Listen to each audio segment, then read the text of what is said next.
Bismillahirrahmanirrahim. Assalamualaikum warahmatullahi wabarakatuh. Alhamdulillahilladzi tajalla li'ibadihi bi asma'ihil husna wa sifatihil fudla. Asyhadu an la ilaha illallah wahdahu la syarika lah. Wa asyhadu anna sayyidana Muhammadan abduhu wa rasuluhu la nabiyya ba'dah.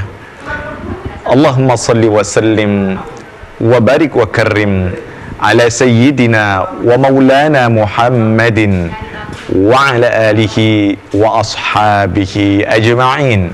Amma ba'd. Para pemirsa TVRI Sumatera Selatan yang dimuliakan Allah Subhanahu wa taala.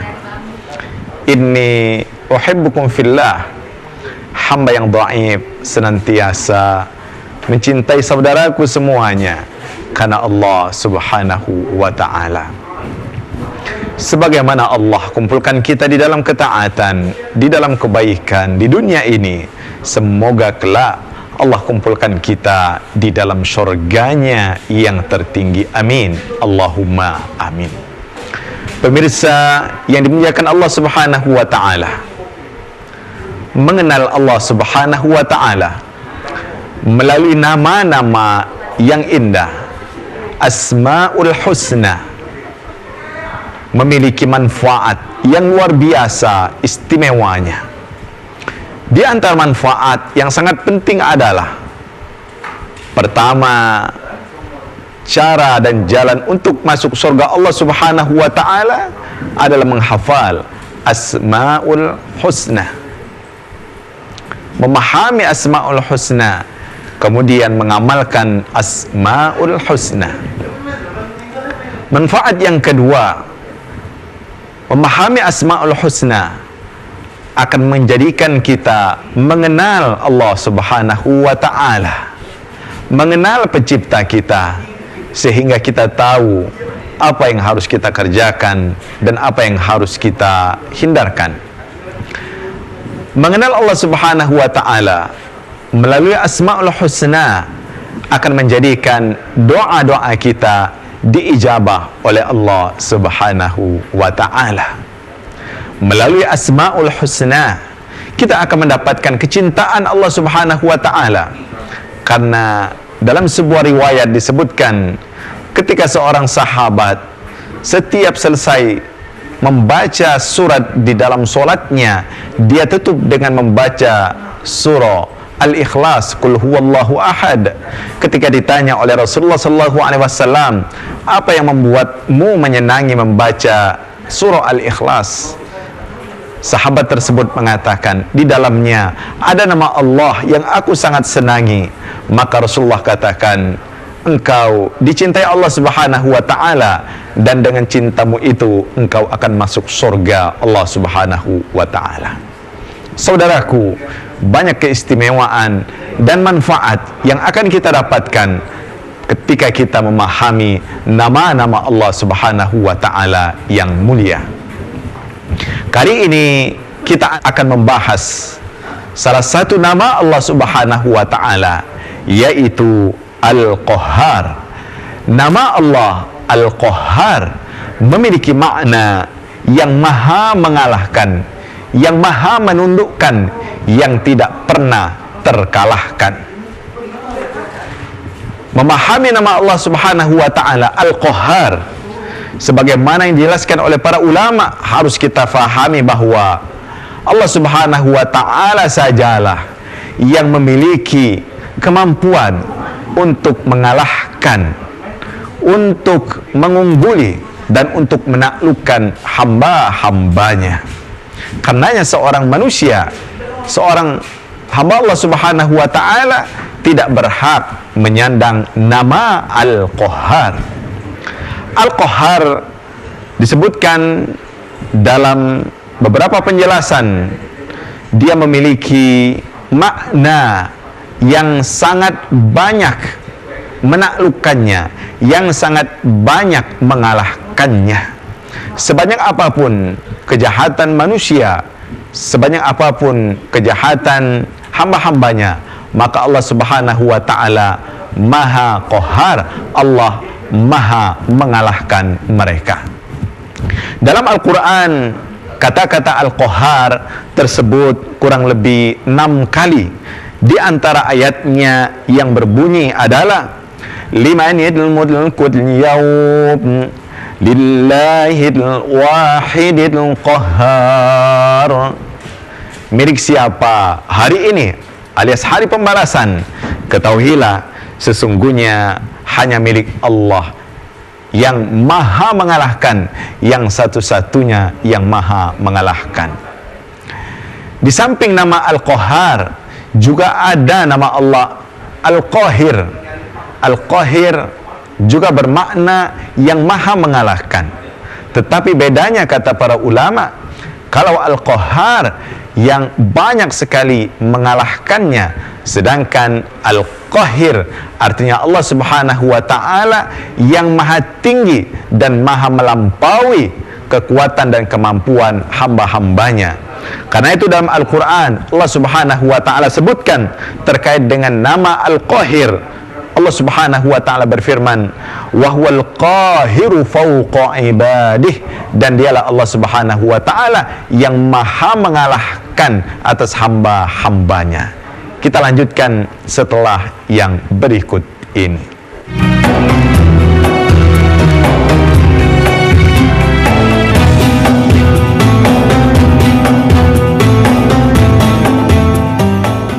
Para pemirsa yang dimuliakan Allah Subhanahu wa ta'ala, nama Allah Al-Qahhar ketika dia disematkan kepada Allah Sang Pencipta adalah sebuah bentuk pujian dan keistimewaan. Tetapi apabila Al-Qahhar ini diambil oleh manusia, maka sifat bagi manusia itu adalah sebuah celaan dan hinaan. Karena itu Allah Subhanahu wa ta'ala maha menundukkan, maha mengalahkan. Bahkan alam semesta, bumi dan langit, Allah tundukkan dan Allah kalahkan. Dalam Al-Quran, Allah Subhanahu wa ta'ala berfirman, A'udzu billahi minasyaitonir rajim. Faqala laha walil ardi itiya taw'an aw karha. Qalata atayna ta'i'in. Allah Subhanahu wa ta'ala katakan kepada bumi dan langit, datanglah atas perintahku, datanglah atau ikutilah perintahku, baik dengan kalian mengikutinya merasa senang ataupun kalian dalam keadaan terpaksa. Ikutilah perintahku, kata Allah, dalam ketaatan atau sebaliknya dalam keadaan kalian terpaksa mengikutinya. Maka bumi dan langit menjawab, qalata atayna ta'in, ya Allah, kami datang, kami mengikuti dengan ketaatan dan ketundukan. Maka para ulama menjelaskan, ketika Allah Subhanahu wa ta'ala yang memiliki nama Al-Qahhar, manusia berada dalam dua pilihan. Pertama, mengikuti kehendak Allah Subhanahu wa ta'ala, ketentuan Allah Subhanahu wa ta'ala, sebagaimana bumi dan langit mengikuti dengan ketundukan dan kepatuhan kepada Allah Subhanahu wa ta'ala. Qalata atayna ta'in. Atau pilihan yang kedua, tunduk kepada Allah dalam keadaan keterpaksaan. Kedua-duanya pasti dalam kendali Allah Subhanahu wa ta'ala. Tetapi ketika seseorang memilih mengikuti perintah Allah dalam kepasrahan, dalam ketundukan dan ketenangan, maka itu sebuah prestasi dan keistimewaan. Tetapi ketika seseorang dipaksa, dikalahkan, ditundukkan sehingga dia terpaksa, maka itu sebuah kerugian. Karena itu kata para ulama, mau tidak mau, suka atau tidak suka, yang namanya manusia ini akan dikalahkan oleh Allah Subhanahu wa ta'ala. Lihatlah bagaimana langit dan bumi, ciptaan-ciptaan Allah Subhanahu wa ta'ala, semuanya mengikuti perintah Allah. Matahari bulan dan bintang semua bergerak pada porosnya yang telah Allah tentukan. Lalu bagaimana dengan kita manusia? Apakah kita mengikuti perintah Allah ini dalam keadaan kita marah, kita benci, atau dalam keadaan kita mengikutinya dengan penuh ketaatan dan ketundukan kepada Allah Subhanahu wa taala? Al-istislam, kita menyerahkan diri kita kepada Allah dengan sepenuh ketundukan, sebagaimana Nabiullah Ibrahim alaihissalam ketika diperintahkan untuk menyembelih anaknya, beliau melakukannya dengan penuh ketundukan, tidak dalam keadaan terpaksa. Dalam ibadah haji dan umrah misalnya, hampir mayoritas kegiatan ibadah tersebut adalah simbol ketundukan kita, kepasrahan kita atas perintah Allah Subhanahu wa taala. Tawaf 7 kali keliling Ka'bah, melontar jumroh dan sebagainya, itu adalah bentuk kepasrahan kita, ketundukan kita kepada Allah Subhanahu wa taala. Allah Subhanahu wa taala Maha mengalahkan, Maha menundukkan musuh-musuhnya dengan berbagai macam cara. Di antaranya kalau kita membaca sejarah misalnya, Allah Subhanahu wa taala ketika pasukan Abraham ingin menghancurkan Ka'bah, apa yang Allah lakukan? Allah mengutus apa? Yang Allah utus adalah makhluk yang lemah, tayran ababil. Allah utus makhluk berupa burung-burung yang membawa batu-batu dari api neraka, sehingga dengan batu-batu itu musuh-musuh Allah Subhanahu wa taala, pasukan Abraha, dikalahkan dan mereka pulang, bahkan mereka hancur lebur dan mereka mati karena dilempari oleh hijaratan min sijil tersebut. Kalau kita membaca juga kisah bagaimana Namrud yang menentang Allah Subhanahu wa taala, yang tidak mengikuti ajaran Nabiullah Ibrahim alaihissalam, Allah Subhanahu wa taala Al-Qahhar, yang maha menundukkan, yang maha mengalahkan. Sangat mudah Allah Subhanahu wa taala dengan mengirimkan nyamuk masuk ke hidungnya, lalu nyamuk itu kurang lebih dalam beberapa riwayat disebutkan 400 tahun berada di situ, dan setiap kali Namrud kehadiran didatangi oleh seseorang, Namrud meminta untuk dipukul kepalanya. Kenapa? Karena terasa sakit yang begitu hebat. Ketika dipukul kepalanya, sakitnya pun merasa hilang. Bukankah dengan nyamuk yang sekecil itu luar biasa Allah Subhanahu wa taala bisa mengalahkan musuh-musuhnya? Banyak lagi kalau kita membaca ayat-ayat suci Al-Quran, bagaimana Allah Subhanahu wa taala mengalahkan musuh-musuh Allah Subhanahu wa taala, Fir'aun dan sebagainya, dengan cara yang sangat simpel, yang sangat mudah sekali. Kenapa? Karena Allah Al-Qahhar, yang maha menundukkan, yang maha mengalahkan. Kita lanjutkan setelah yang berikut ini.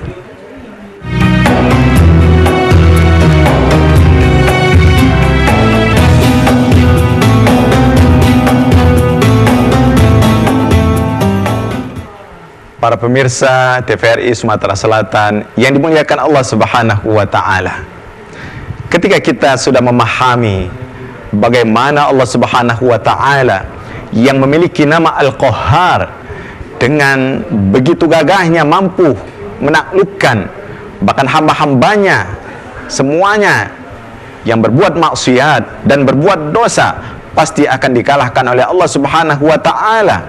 Maka haruslah kita hadirkan di dalam diri kita beberapa hal untuk menjadikan kita dekat kepada Allah Subhanahu wa taala setelah mengenal nama Allah Al-Qahhar.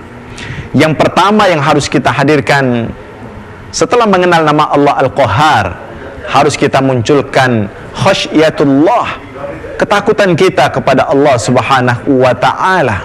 Bagaimana luar biasanya kemuliaan dan keagungan Allah. Kita hamba yang dhaif, hamba yang lemah, sehebat apapun kekuasaan dan kemampuan kita, maka di sisi Allah Subhanahu wa taala tidak ada sedikit pun kehebatan kita. Maka hadirkanlah ketakutan kepada Allah Subhanahu wa taala. Rasulullah Shallallahu Alaihi Wasallam selalu berdoa. Di antara doanya, Allahumma qsim lana min khasyatika ma tahulu bihi bainana wa baina maksiatik. Ya Allah, berikanlah kepada kami ketakutan yang akan menjadi penghalang bagi kami untuk melakukan perbuatan maksiat kepadamu. Rasulullah Shallallahu Alaihi Wasallam juga takut kepada Allah Subhanahu Wa Taala, sehingga beliau senantiasa berdoa, Allahumma ya muqallibal qulub, tsabbit qalbi ala dinik. Ya Allah, yang maha memutarbalikkan hati, kuatkanlah, perkokohkanlah keimanan dan hatiku ini dalam agamamu. Hadirkanlah ketakutan kepada Allah Subhanahu wa Ta'ala. Ketika kita takut kepada Allah, maka akan muncul, akan hadir perilaku yang baik, perilaku yang sopan kepada orang lain, menjaga harkat martabat orang lain, dan sebagainya. Bahkan kita diperintahkan dalam makna Al-Qahar ini, kita tidak boleh sama sekali merendahkan derajat siapapun. Di antara firman Allah Subhanahu wa Ta'ala berbunyi, fa ammal yatima fala taqhar. Sedangkan orang-orang yatim, jangan sekali-kali kalian berlaku sewenang-wenang kepada mereka. Kemudian yang harus kita hadirkan, kita harus mengalahkan hawa nafsu kita, mengalahkan syaitan yang ada dalam diri kita, sehingga kita mampu melakukan amal-amal yang diperintahkan oleh Allah Subhanahu wa Ta'ala. Saudaraku yang dimuliakan Allah Subhanahu wa Ta'ala, nama Allah Al-Qahhar menjadikan kita sadar dan faham betapa kecilnya kemampuan kita, betapa tidak mulianya diri kita ini kalau kita tidak mengikuti perintah Allah Subhanahu wa Ta'ala. Dijelaskan dalam sebuah riwayat, Rasulullah Sallallahu Alaihi Wasallam menjelaskan sebuah hadis qudsi.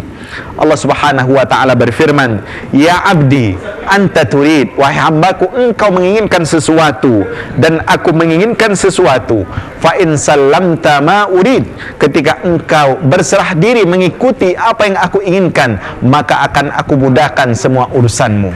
Sebaliknya, engkau menginginkan sesuatu, tetapi engkau tidak mengikuti apa yang aku kehendaki dan aku inginkan, maka kata Allah, akan aku persulit dirimu dan engkau tidak akan mendapatkan kecuali apa yang telah aku inginkan.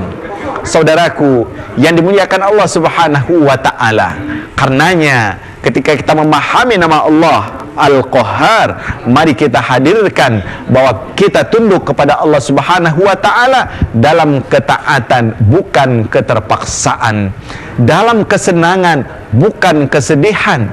Tetapi ketika kita menghadap Allah Subhanahu wa Ta'ala, bertaat kepada Allah, menyembah Allah Subhanahu wa Ta'ala, kita dalam keadaan bahagia dan senang. Kenapa? Karena kita tahu bahwa siapapun pasti akan takluk di hadapan Allah Subhanahu wa Ta'ala. Senang atau tidak senang, kita pasti dalam kendali dan kuasa Allah Subhanahu wa Ta'ala. Rasulullah Shallallahu Alaihi Wasallam biasa berdoa kepada Allah Subhanahu wa Ta'ala, dan mari kita berdoa kepada Allah apabila kita mengalami ketakutan, kesulitan. Rasulullah mengajarkan sebuah doa, yaitu La ilaha illallah al-wahidul qahhar rabbus samawati wal ard wa ma bainahumal azizul ghaffar rabbana zalamna anfusana wa illam taghfir lana wa tarhamna lanakunanna minal khasirin. Rabbana hab lana min azwajina wa dhurriyyatina qurrata a'yun waj'alna lil muttaqina imama. Rabbana atina fid dunya hasanah wa fil akhirati hasanatan wa qina adzaban nar. Subhana rabbika rabbil izzati amma yasifun, wassalamun alal mursalin, walhamdulillahi rabbil alamin. Wassalamu alaikum warahmatullahi wabarakatuh.